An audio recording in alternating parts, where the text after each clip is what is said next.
Welcome back to the show, everybody. Check out these headlines we got for you. The Fed on inflation, Brazil's oldest bank, and taxes in crypto.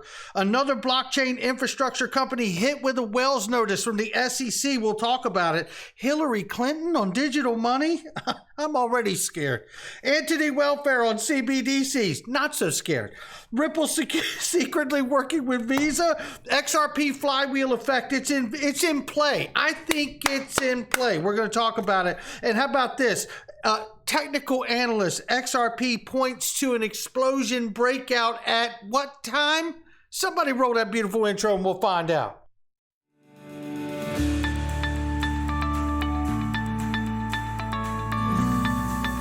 Digital Perspectives with Brad Kimes. Come on in.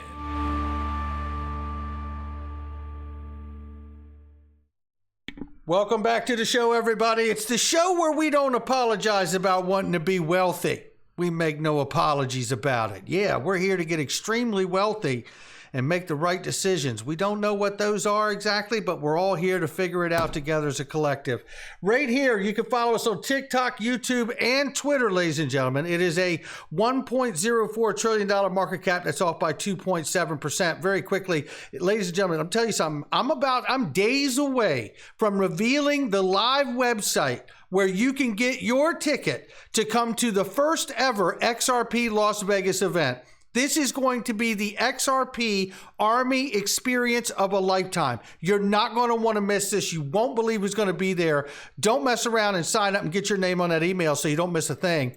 And by the way, if you want to be a VIP and get the VIP experience, and trust me, I promise you, once you see what is going to be happening on that day, you are going to want to be a VIP member. Not to mention the fact that if you join this group right now, the DPMG, Digital Perspective Mastermind Group, you get the learning curve you've been looking for. This is truly a mastermind group with brilliant people in it. Very supportive. Private groups and lessons, weekly live streams, no one else gets. Get your time back in your life. Join this group. Get that VIP ticket by joining this group and make sure you are ready for Las Vegas XRP, baby.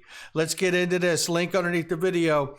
Federal Reserve expects inflation to decline in 2023, and it would be welcomed, ladies and gentlemen. There's so many people feeling the crunch. We're all feeling the crunch, and I hope this is the one time that the Federal Reserve is not pump faking us. If you're not following ProCoin News, you should be. Give my sponsor a follow. Yeah, we love ProCoin News. Stay tuned for more information about ProCoin News as well. Brazil's oldest bank now allows citizens to pay taxes with crypto. Now, this is the kind of progress we want to see right here, right? Well, listen, when a government starts accepting something for tax bill that is not just cash, their cash in particular, it is a gigantic step forward. That is not to be really overlooked right there, ladies and gentlemen. Now, I reported this in this morning's video, but it is serious news, and we have to share it again. This is not something you talk about once. Paxos Global receives Wells notice in connection with stablecoin and connection to Binance USD.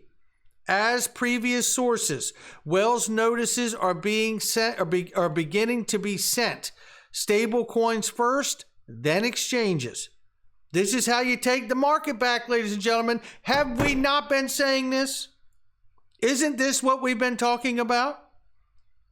For the record, what is a Wells notice? And shout out to Andrew for this post. Wells notice is a notification issued by regulators to inform individuals or companies of completed investigations where infractions have been discovered. It usually takes the form of a letter which notifies recipients both of the broad nature of those particular said transactions and investigation findings. And I'll just read the rest of it to you here. It says the violations to uncover as well as the nature of the enforcement proceedings to be initiated against the recipient. So, you know, Ripple received one of these right before 2020, right? Look, we've heard John Deaton say it. I've said it. I believe others have said it, certainly. The exchanges and the stable coins are the centralized bottleneck to the digital world, to the entire crypto world. It is no mistake that they are now going for the throat. This is the kill shot, ladies and gentlemen. That's what this is. This is the opportunity to suffocate the markets as well as the projects that are only being traded on a speculative manner. And make no mistake about it, and I hate to lean in and agree with Gary on anything, but there are tons of projects that are out here operating in a fashion that they should be operating under a securities framework. I think we all can be grown up enough to admit that. The problem with Gary is he sees no difference between anything. That's the problem, right? However, this is an attempt, I believe, to really suffocate the market. And I've talked about this for months. Since last summer, I've been talking about the idea that if you're in some small altcoin, I want you to think now very quickly. How are you getting out of that small altcoin if the only pairing to a stable coin is USD Tether or Binance USD? Think of this for a moment.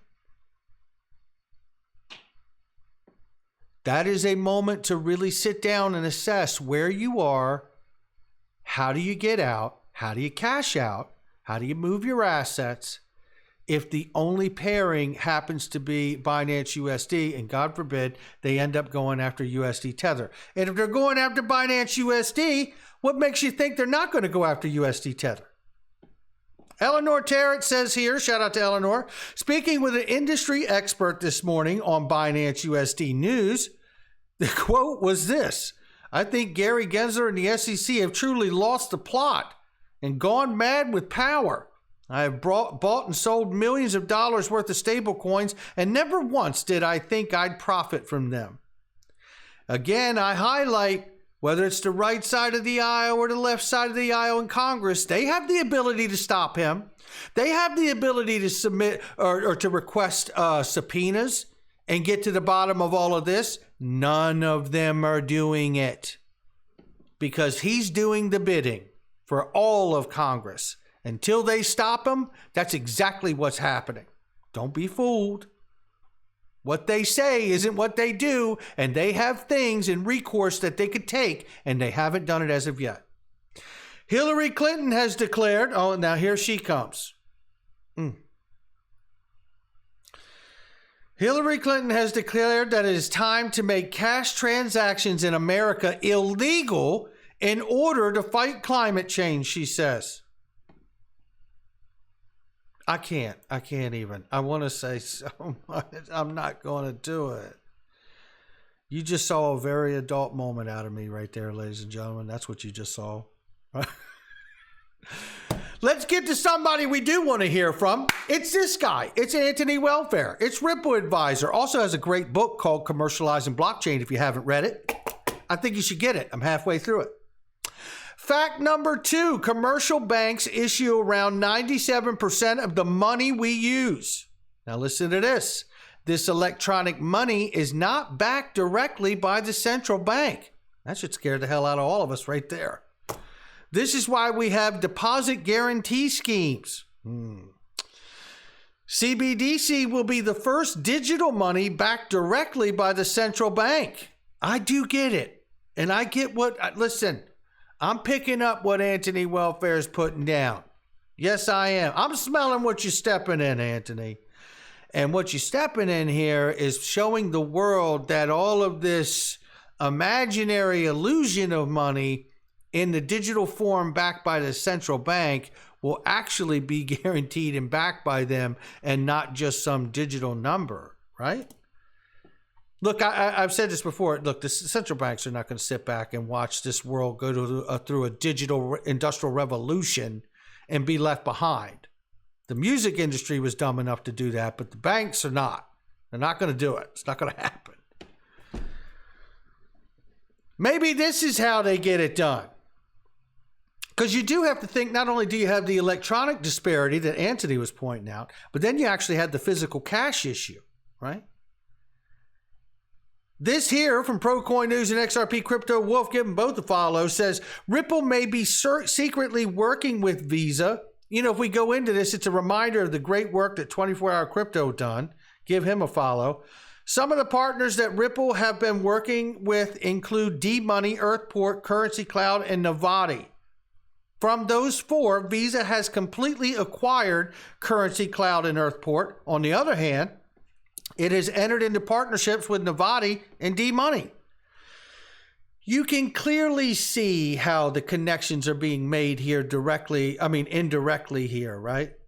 However, the two companies completely acquired by Visa no longer appear on Ripple's customers' pages. Additionally, the partnerships seek to expand Ripple's footprint and reach of Visa's proprietary cross-border payment solution without any mention of Ripple and XRP at this point in time.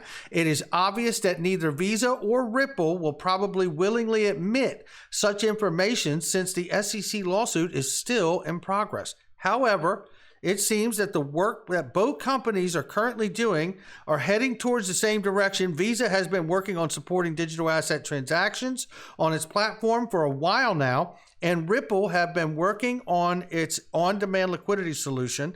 If the two would integrate their services to provide widespread instant cross-border settlements that have little to no transaction fees, it would certainly be a game changer, and it certainly would. Some speculate it could take XRP to the $100 mark. I remind you of this.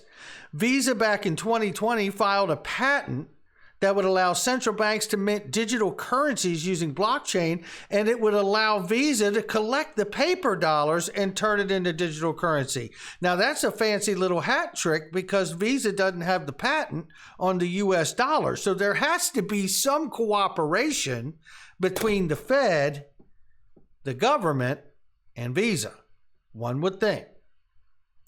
Head on a swivel, ladies and gentlemen. Things are happening fast. And when you understand what Anthony was saying here about commercial bank issues 97% of the money, but it's not backed directly by the central bank. Now you talk about the whole Visa cooperation to repatriate physical cash and for the system to introduce CBDCs to begin to bring back a full backing of electronic money to digital money. That is a huge, huge understanding right there. Then we have this from Molly Elmore, shares what is fair market value of XRP. Now, I appreciate the work. I don't care how many people say it. I appreciate the work that Jimmy Valley, Val Hill Capital, the Confidential Committee, and Molly Elmore have done to try to figure out different models and ways for retail investors to understand what fair market value of XRP actually is. She shares this graph here and says back in 2018, Susan Athey, Robert Mitchnick built a model to determine the value of XRP. It says here a thread of A&M model and what is what this model with the update inputs tell us. So this is what she has here. Competing forces for transactions, utility, store of value, discount rated applied to calibrate the future value of money. Remember, Susan Athey and Robert Mitchnick worked for Ripple. Susan Athey still works for Ripple with Ripple. Robert Mitchnick went on to work at BlackRock, heading up the digital asset division. So that's where they are, right? Not exactly crackpots, right? So these people are extremely intelligent, highly educated, and knowledgeable in this area. Model assumptions, 10% of the total global transactions move to the XRP ledger by 2030, right? 10% of the global assets move to the XRP ledger by 2030 here. It says XRP and escrow not available for store of value. Discount rate applies even in assets backed by current economy. If you look at this virtual cycle flywheel, I've talked about this for the last couple of years. It is about the adoption and increasing use of the payments. And what happens here is that when you get that demand for payments, people start using it. But then what happens is it starts to dawn on the market maker that, hey, I need to use this every day. And once they realize it's working good and they need to use it every day, they're like, you know what? I better start to buy this up because I'm going to need to use it every day. And then that starts to, a flywheel effect of not only using it every day, but realizing the actual importance of it, which means you're going to start to buy it up off of the market. And when you do that, it creates a virtuous cycle known as the flywheel effect. Very, very key. But taking these numbers, this is what they work for the numbers through the Susan Athey, Robert Mitchnick Ripple calculator that was developed by them. The valuation, or the XRP value calculation, daily transaction value at 700 billion, time between transactions 1 second, store value demand 530 trillion it looks to be there. XRP circulating supply 56.5 billion, discount rate 10%, time until steady state, it says 7 years, 2030, price per XRP $4,813 is what they come up with, the Ripple calculator there. It's pretty interesting. We don't know the answer, right? But I tell you something, regardless of the cancel culture out here trying to cast aspersions on people, they try to walk to the edge of the ice and say, I'm not lying, right? No, but you're casting aspersions, hoping to gaslight social media. Let people do what they do. If it has value to you, then take it in. If it doesn't, move on to the next thing. It's that simple. It's not complicated, right? And here we have a quick little video that is really outstanding here. I'm not going to play the whole thing, but I just wanted to say shout out to the Chosen One for putting it out and Molly for sharing it here. But I want to say this, the new one world reserve currency, I do believe that this is an ultimate goal. And I know that it was absolutely shared by Ripple on their website for many years back in 2017 and beyond that point. I believe it was. It may even still be there. I don't know. But what I do know is this. In order for it to ultimately reach a designation of that importance, of that level of importance, we have to understand it's not about the token. It's about the protocol. The XRP ledger isn't really just a ledger. It's a world exchange. And I believe in order for it to eventually someday, whenever that day is, to reach such a place, a destination of such importance and demand for its utility and liquidity, it's going to have to prove out as a payment token first. And in order to do that, we're going to need to get to the ruling of this case. And should Jim Filan be right, we know that everything has been briefed and now we wait with the SEC versus Ripple and Brad Garlinghouse and Chris Larson. And if Jim Filan is right and everything is ruled in and we're ruling on or before March 2023, which is fastly approaching, ladies and gentlemen, maybe, just maybe, this chart is looking pretty accurate for a potential breakout should we get a favorable decision. Not financial advice from me or anyone else. It's just my digital perspectives. I'll catch all of you on the next one.